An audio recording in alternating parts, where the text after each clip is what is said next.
बहुत पुराने समय की बात है। राजस्थान के उदयपुर में एक छोटा सा गांव हुआ करता था। उस गांव में पानी की बड़ी किल्लत थी। उस गांव में माया अपने पति रवि के साथ रहती थी। रवि मेहनत मजदूरी करके अपना घर चलाता था। एक रोज रवि उदास मन लेकर घर लौटा तो देखा कि माया अपने 2 महीने के बच्चे के साथ खेल रही थी। अरे आ गया। हाँ माया आ गया हूँ। अले मेला बच्चा मम्मा के साथ खेल रहा है। रवि ने माया की गोद से बच्चे को उठा लिया और उसके साथ खेलने लगा। लेकिन माया को समझ आ गया था कि रवि का मन कुछ उदास है। क्या हुआ रवि, आपका चेहरा क्यों उतरा हुआ है? माया, हम गरीबों की जिंदगी में साल में सिर्फ 1 या 2 बार ही खुशियाँ आती है, बाकी पूरी जिंदगी तो हम लोग दुखी ही रहते हैं। अरे ऐसा क्यों बोलते हैं आप? हर किसी का समय हमेशा एक जैसा नहीं रहता। माया, जहाँ मैं काम करता था वो काम भी बंद हो गया। अब फिर से काम ढूंढना पड़ेगा। मैंने सोचा था जब तक मेरा बच्चा थोड़ा बड़ा होगा फिर मैं उसे अच्छे स्कूल में पढ़ाऊंगा लिखाऊंगा और उसे बड़ा आदमी बनाऊंगा। आप अभी से इतना परेशान मत होइए। अभी हमारा बच्चा बहुत छोटा है, तब तक कुछ न कुछ जरूर हो जाएगा। तभी दरवाजे पर किसी ने दस्तक दी। अरे शालिनी, तू अचानक? आओ आओ, अंदर आओ। विनोद जी, आप भी अंदर आइए, शर्मा क्यों रहे? अरे मैं क्यों शर्माऊंगा साली साहिबा। माया की बहन शालिनी और उसका पति विनोद घर के अंदर आ गए। वो लोग रवि से बातचीत करने लगे। तब तक माया सबके लिए चाय नाश्ता बना कर ले आई। शालिनी का पति अमीर था। वो माया और रवि की तरह गरीब नहीं थे। माया, मैं तेरे बच्चे के लिए ढेर सारे कपड़े, चॉकलेट्स और बहुत सारे गिफ्ट लेकर आई हूँ। अरे शालिनी, इसकी क्या जरूरत थी? मैं तेरे लिए नहीं लाई हूँ, इस बच्चे के लिए लाई हूँ। वैसे शालिनी, अचानक कैसे आना हुआ? मुझे लगता है शालिनी को बताते हुए शर्म आ रही है। मैं ही बता देता हूँ। अब कहानी कुछ समय पहले फ्लैशबैक में चली गई, जहाँ पर शालिनी अपने आलीशान घर में बैठकर अपने पति विनोद से बात कर रही थी। विनोद, मैं माया से 3 साल बड़ी हूँ। हमारी शादी के 3 साल हो चुके हैं, लेकिन हमारी एक भी औलाद नहीं हुई। उसकी 1 साल में ही हो गई। अब कर भी क्या सकते हैं शालिनी? लेकिन अब तो डॉक्टर ने भी जवाब दे दिया है। हम अपनी पूरी जिंदगी बिना औलाद के कैसे जी पाएंगे? अगर कहो तो बताओ। हाँ हाँ बताओ, मुझसे परमिशन लेने की क्या जरूरत है? क्यों ना हम माया के बच्चे को गोद ले ले। हमारे पास बहुत पैसा है। हम उसके बच्चे को अच्छी एजुकेशन देंगे, अच्छी जगह रखेंगे, अच्छे से पालेंगे। आइडिया तो अच्छा है, लेकिन क्या माया मानेगी? अरे मानेगी क्यों नहीं? पैसों में बड़ी ताकत होती है। उसे हम लालच देंगे ना कि हम उसके बच्चे को पढ़ाएंगे लिखाएंगे, करोड़ों रुपए उस पर खर्च करेंगे। जल्दी से तैयार हो जाओ, हम अभी चलते हैं। रास्ते में उसके बच्चे के लिए ढेर सारे गिफ्ट भी ले लेंगे, तो वो जरूर मान जाएगी। अब कहानी एक बार फिर से प्रेजेंट टाइम में वापस आ गई। माया अपने बच्चे को गोद में लेकर शालिनी की तरफ पीठ करके खड़ी हो गई। माया, तो कितनी मतलबी निकली। जरा सोच, हम तेरे बच्चे को अच्छे स्कूल में पढ़ाएंगे, महंगे महंगे कपड़े पहनाएंगे, अच्छा अच्छा खाना खिलाएंगे, तो जरा सोच, बड़ा होकर क्या हीरा बन जाएगा तेरा बेटा। शालिनी, मैंने तेरे बारे में ऐसा नहीं सोचा था। तूने ये कैसे सोच लिया कि पैसों के लालच में मैं तुझे अपना बेटा दे दूंगी? प्यार और ममता की दौलत से बढ़कर कोई दौलत नहीं होती। ये बड़ी बड़ी बातें ना सिर्फ फिल्मों में ही अच्छी लगती है माया। अगर तूने हमें अपना बच्चा गोद नहीं दिया तो हम आज के बाद तेरी कोई मदद नहीं करेंगे। तो हर बार मुझसे पैसों की मदद मांगती थी ना, अब मैं तेरी कोई मदद नहीं करूंगी। इससे पहले कि माया कुछ बोल पाती, उसका पति रवि बोला।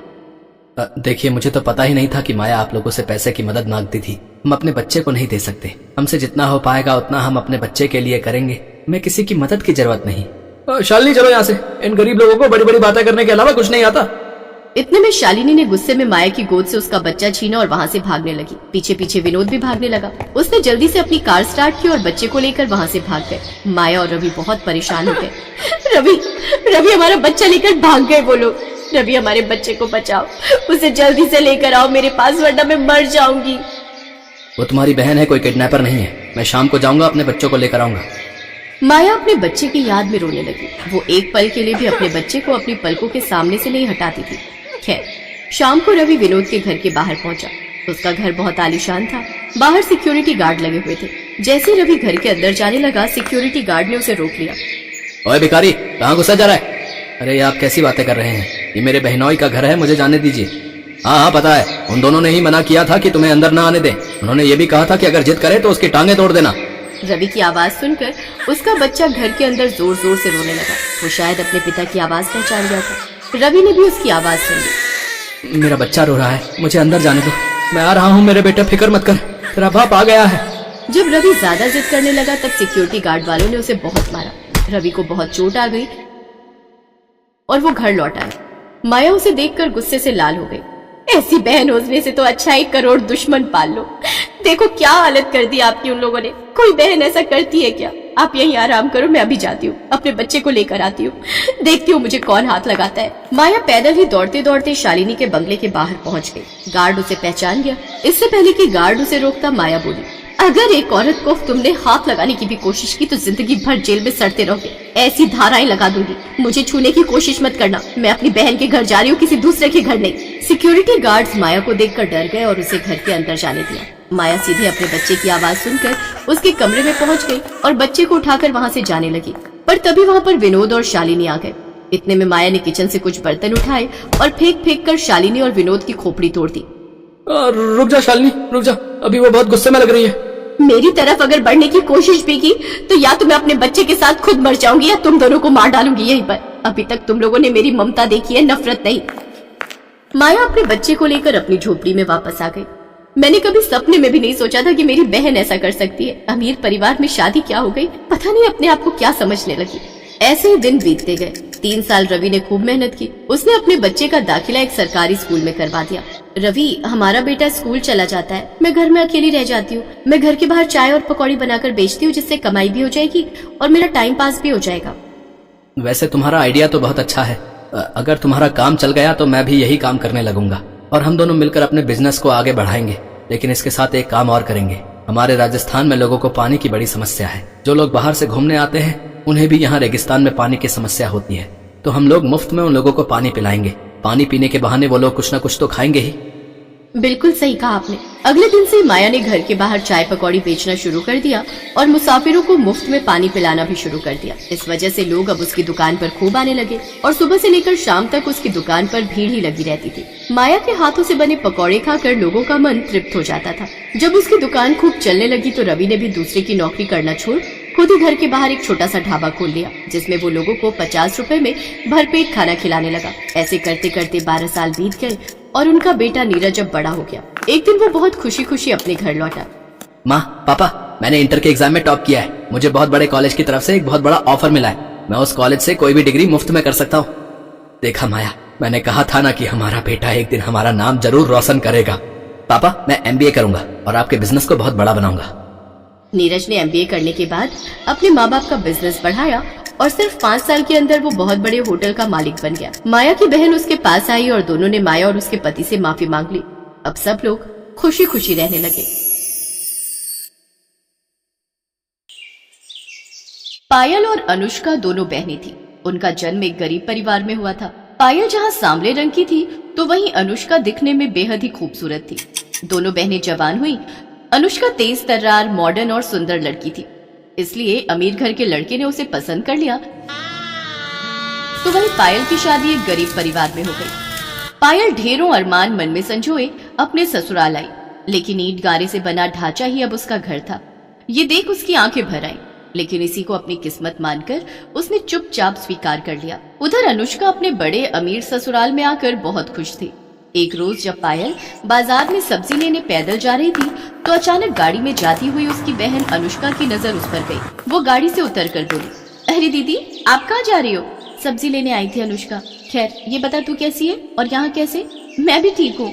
वो जो राधा कृष्ण मंदिर के सामने वाली कोठी है ना, वो विनय ने खरीद ली है। अब हम यहीं शिफ्ट हो गए और अभी मैं विनय के साथ मूवी जा रही थी तो आप पर नजर गई तो सोचा आपसे मिल लूं। वो क्या है ना, हम अमीर लोगों के पास ये सब सब्जी वब्जी लेने का टाइम ही नहीं होता ना। ये काम तो मेरे घर के नौकर करते हैं। मैं तो बहुत मजे में हूँ। अच्छा मैं चलती हूँ, मुझे लेट हो रहा है। वैसे आप कहाँ रहती है? अब त्रिलोकपुरी गाँव, वहीं बस्ती में मेरा घर है। अच्छा खैर, मैं किसी दिन फुर्सत में आपसे मिलने आऊंगी, फिर ढेर सारी बातें करेंगे। Okay bye. ये कहकर अनुष्का अपने रास्ते निकल गई। ऐसे ही समय बीत गया। एक रोज पायल अपने पति उमेश से बोली, सुनिए जी, अपने घर में ना प्लास्टर करवा लो, दीवार की दरारों से मच्छर घुस आते हैं। बस कुछ दिन और गुजारा कर लो। अब रिक्शा चलाने के साथ साथ पढ़ाई भी कर रहा हूँ। भगवान ने चाहा तो जल्दी अच्छी नौकरी भी मिल जाएगी। ऐसे ही समय बीता। एक रोज अनुष्का पायल के घर आई, शॉर्ट ड्रेस, आंखों में चश्मा, हाई हील और हाथ में ढेर सारे गिफ्ट्स लेकर। जब वो अपनी कार से उतरी तो सभी आस पड़ोस के लोग उसे देखते रहे, यहाँ तक कि उसकी खुद की बहन पायल भी उसे पहचान नहीं पाई। अरे अनुष्का तू?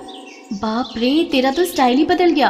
अब क्या करे दीदी, अमीरों का तो यही लाइफस्टाइल होता है। अच्छा अब क्या यहाँ दरवाजे पर ही बातें करोगी?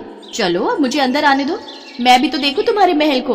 अनुष्का उसके घर के अंदर आती है तो चारों ओर से उसकी ईंट की चार दीवारी को ही देखती रह जाती है। फिर पायल के हाथों में तरह तरह की मिठाइयों के डिब्बे और ढेर सारे गिफ्ट देती है। फिर कुछ देर बाद पायल पानी लेकर आई। उसकी सांस फूली हुई थी। दीदी कहाँ चली गई थी पानी लेने? आपकी सांस फूली हुई है। गली के बाहर जो सरकारी नल है ना, वहीं से लाई हूँ। सरकारी नल से? ना बाबा ना, मैं नहीं पीऊंगी, कहीं मेरा पेट खराब हो गया तो। अच्छा वैसे यहाँ अजीब सी बदबू क्यों आ रही है? वो मैंने सुबह लिपाई की थी ना, तो थोड़ी गोबर और मिट्टी की महक तो आएगी ही। यू गोबर, छी! मेरे घर में तो ग्रेनाइट पत्थर लगा हुआ है, वो भी महंगे वाला। अच्छा मैं चलती हूँ। अनुष्का, तू पहली बार अपनी बहन के ससुराल आई है, चाय तो पी कर जा। चाय? अब इस गोबर वाले घर में कुछ भी पीने की इच्छा नहीं हो रही। नहीं नहीं रहने दो दीदी, मैंने चाय पीना छोड़ दिया, अब तो मैं सिर्फ केसर पिस्ते वाले दूध ही पीती हूँ। अच्छा मैं आपको ना, मेरे यहाँ संडे पार्टी भी है, उसका इनविटेशन देने आई थी, आपको आना है, ओके? इसी बहाने आप मेरा ससुराल भी देख लोगी। ये कहकर अनुष्का वहां से चली जाती है। उसके जाने के बाद पायल वो डब्बे खोलती है तो उसमें बहुत सारा खाने का सामान था। अब वो परेशान थी कि जब वो अनुष्का के घर जाएगी तो क्या लेकर जाएगी। शाम को उमेश घर आया तो वो बोला, पायल, अमीरों और गरीबों के लाइफस्टाइल में बहुत फर्क होता है, और वो अमीर है और हम गरीब, उनके जैसी हैसियत नहीं है हमारी। ऐसे ही दिन बीत गए।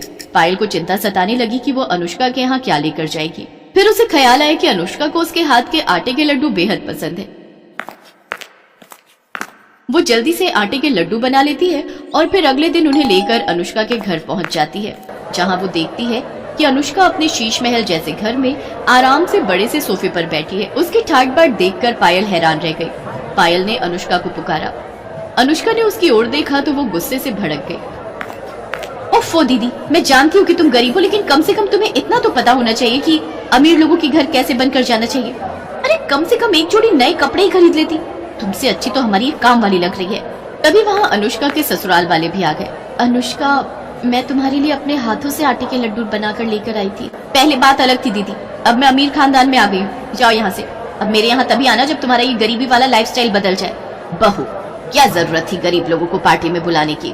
अनुष्का, तुम तो इनके यहाँ कितना कुछ लेकर गई थी और ये बेकार से लड्डू लेकर आई हैं। अपनी बेइज्जती देखकर पायल रोते हुए वहाँ से चली जाती है। ऐसे ही 3 साल बीत गए। दोनों बहनों की डिलीवरी होने वाली थी। पायल को उमेश जल्दी से पास के सरकारी अस्पताल में ले जाता है, तो वहीं दूसरी तरफ अनुष्का को विनय एक महंगे प्राइवेट अस्पताल में ले जाने लगता है। लेकिन प्राइवेट अस्पताल थोड़ा दूर होता है और वो वहाँ तक नहीं जा पाते, इसलिए वो भी अपनी पत्नी को सरकारी अस्पताल में ही ले जाता है। कुछ देर बाद डॉक्टर पायल से कहते हैं, मुबारक हो, आपको 2 जुड़वा बेटे हुए हैं। ये सुनकर पायल और उमेश बहुत खुश हुए, लेकिन तभी दूसरे कमरे से किसी के रोने की आवाज आई। पायल ने पर्दा हटाकर देखा तो सामने बिस्तर पर अनुष्का बेहोश थी और विनय और उसकी माँ आपस में बातें कर रहे थे। माँ, जब अनुष्का होश में आएगी और अपने बच्चे के बारे में पूछेगी तो मैं उसे क्या कहूँगा कि तुम्हारा बेटा मरा हुआ पैदा हुआ है और अब वो कभी माँ नहीं बन सकती? नहीं बेटा, अगर ऐसा हुआ तो वो सदमे में भी जा सकती है, या हमेशा हमेशा के लिए कहीं कोमा में ना चली जाए, इसीलिए डॉक्टर ने उसे कुछ भी बताने से मना किया है। नहीं माँ, मैं अनुष्का को नहीं खोना चाहता। उनकी बातें सुनकर पायल और उमेश ने एक दूसरे की तरफ देखा, फिर एक फैसला लिया। पायल ने अपना एक बेटा गोद में लिया और विनय से जाकर कहने लगी, विनय, मैं भी अपनी बहन को नहीं खोना चाहती। हमने आप दोनों की सारी बातें सुन ली। मैंने जुड़वा बेटों को जन्म दिया है, इसलिए मेरा एक बेटा तुम रख लो और अनुष्का को यही कहना कि ये उसी का बेटा है। मैं गरीब जरूर हूँ, लेकिन दुख तो सबका बराबर ही होता है ना। मेरे बेटे की परवरिश करते समय उसे गरीब और अमीर दोनों के बारे में बताना, ताकि वो गरीबों का दुख भी समझ सके। अनुष्का होश में आ चुकी थी, उसने उनकी सारी बातें सुन ली थी। वो हाथ जोड़कर पायल के सामने रोते हुए कहने लगी, मुझे माफ कर दो दीदी, मैंने आपको कितना भला बुरा कहा। शायद उसी की सजा मुझे मिली है जो भगवान ने मेरा बच्चा छीन लिया, साथ ही हमेशा के लिए मां बनने के सुख से भी वंचित कर दिया। दीदी, आपके बेटे को अपना बेटा समझकर पालूंगी, शायद इससे मेरे सारे पाप धुल जाए।